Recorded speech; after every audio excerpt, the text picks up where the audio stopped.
to tell you a little bit about my economic ideas, financial ideas, the structure of the future of the world's global system. I'm working on a book, and when the book comes out, I'll probably do less videos and I'll do more talks, lectures, conferences.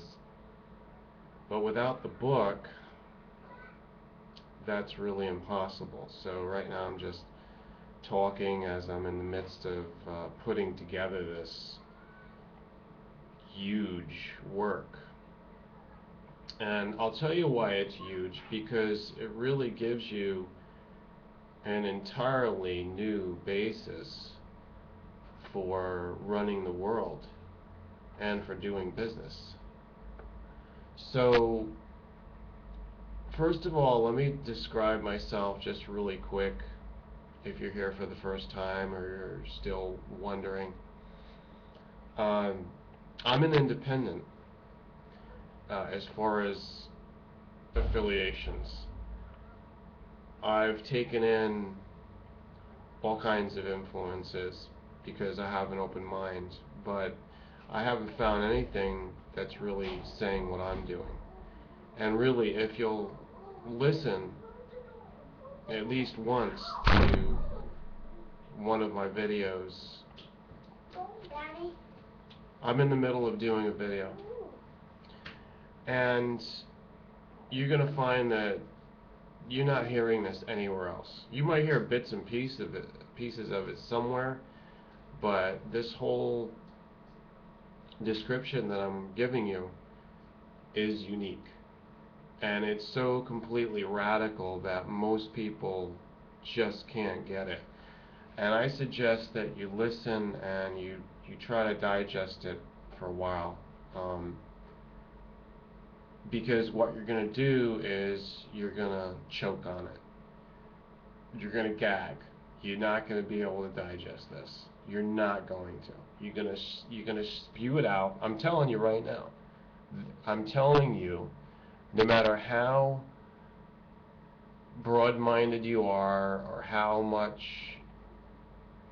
liberal thinking, futuristic thinking, thinking outside of the box, this one right here, I guarantee you, it's been so important for me to develop something that is actually viable, that I found everything in the world is not viable.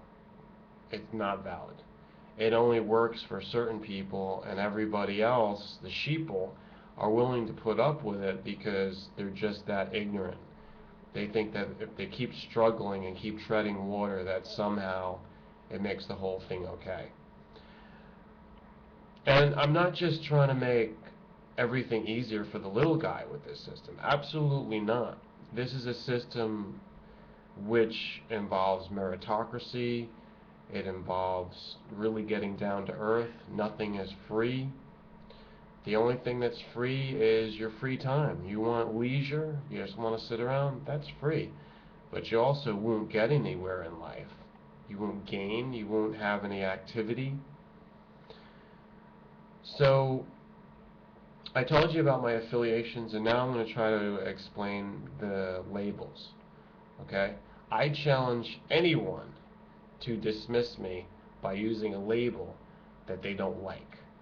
If you're a capitalist of any sort, you might say, he's a communist, he's a socialist.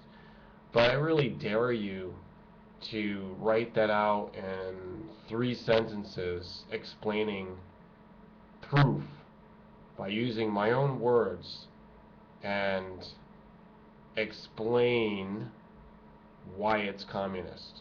What this has to do with anything that's ever been in the world before. I dare you, because you can't do it. I don't fit any labels. I know that. I know that. I'm that unique in my approach and in creating this system. So without further ado, I'm going to talk to you about the system at present, the old world order, which they want to call the NWO, but we've got a lot of players in there, we've got a lot of factions, a lot of infighting, so it's kind of hard to see who's who. So I'm not trying to point any fingers in this video. I'm just trying to tell you the what, and a little bit of how it works. And then I'm going to talk to you more so about the better system that's coming, the one that I'm developing, the one that I really will try to gain the support to implement this as soon as possible.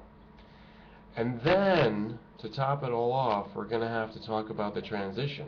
Because how do you get from point A to point B? It's called phasing things out. So there's going to have to be a lot of meetings, a lot of negotiations. How will things be phased out? And people will be rewarded for the cooperation to this system. If they don't want to cooperate, well, somebody else will. And they'll just be out-competed. The transition does involve some competition, and in fact the system does certainly have to incorporate competition, but it's a containment of competition, and that's key.